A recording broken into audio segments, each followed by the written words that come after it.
Hi guys, today I'm just messing around with different feels for slap. Many of us are used to playing straight slap, right? Just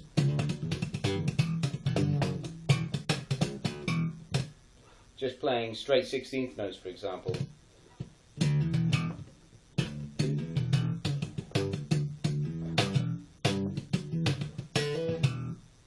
But today I want to look at playing shuffled 16th notes instead, because if we shuffle our 16th notes, we get that kind of swinging feel, which is really good when you want to play funk,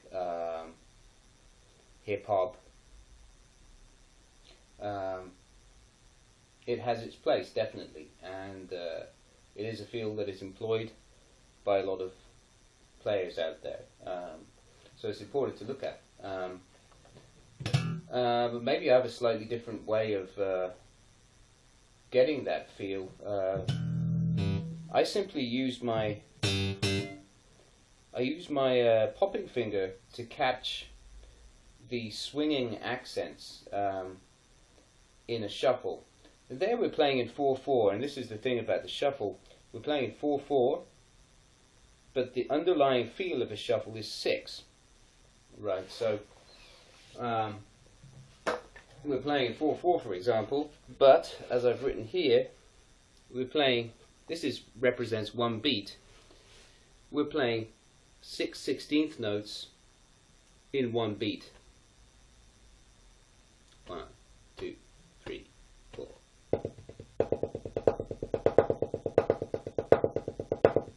Right.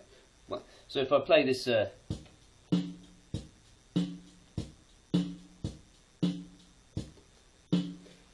so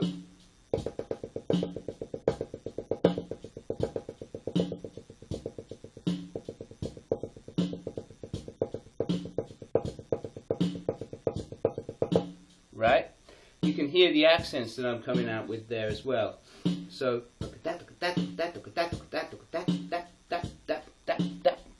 that's this accent here, which is played on the G string as a dead note. It's popped on the G string as a dead note.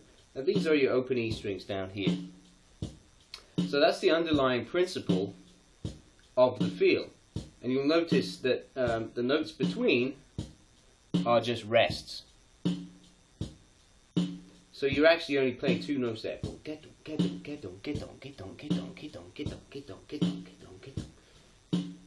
You're just leaving out that middle note. So that's how that sounds.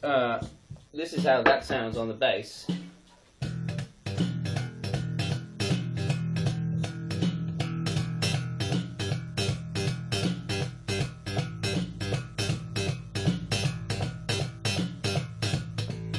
Right?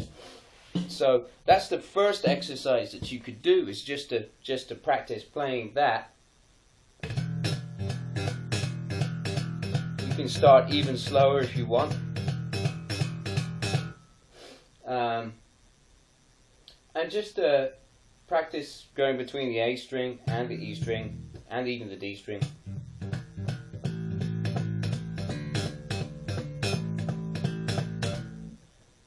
Just to get used to the feel of that. And then after that we're going to add in the key notes. So the key notes that I'm playing here are the kind of standard key notes that you might get in any sort of funk bass line.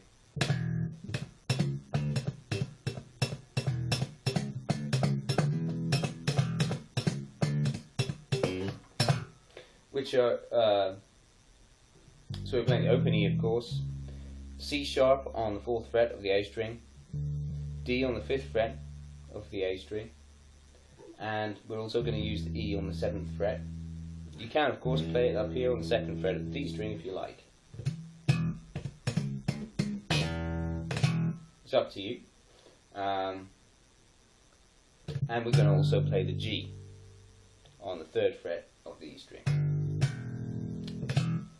And the first thing I would do is just get used to playing a pattern.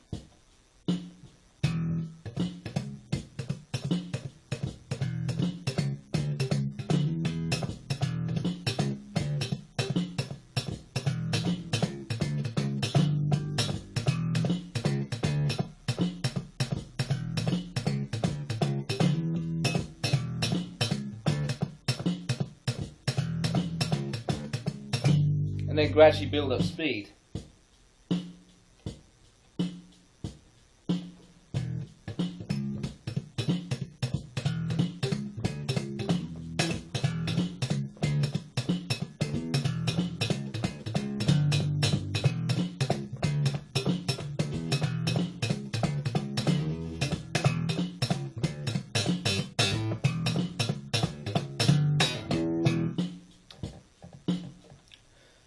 Right, and then after that you can start to add in pops.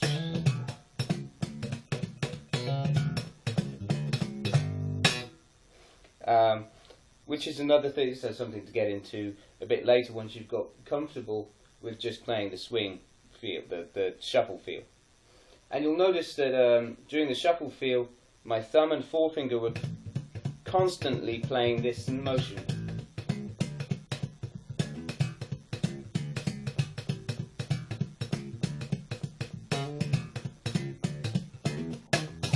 Almost constantly. They changed a little bit just to articulate some of the other notes in there, but essentially that is the feel, that's the thread that's going through the whole groove. And just one small point about this, some of you may feel more comfortable popping on the G string with your first finger. I'm a kind of one finger per string person. So what I like to do is I like to pop the D string with my first finger and the G string with my second finger. Simply so I can get more articulation and flams and stuff.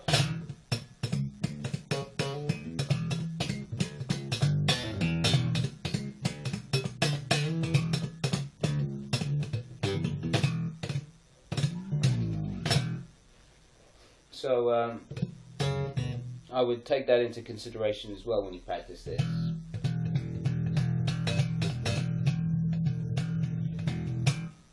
So that you have more options there open to you. Okay, and that's essentially it. So there you go. You've got a little groove there that you can play around with, and you know, the way you fill it out and the higher notes you add is up to you. The basis is there. It's just to shuffle the groove.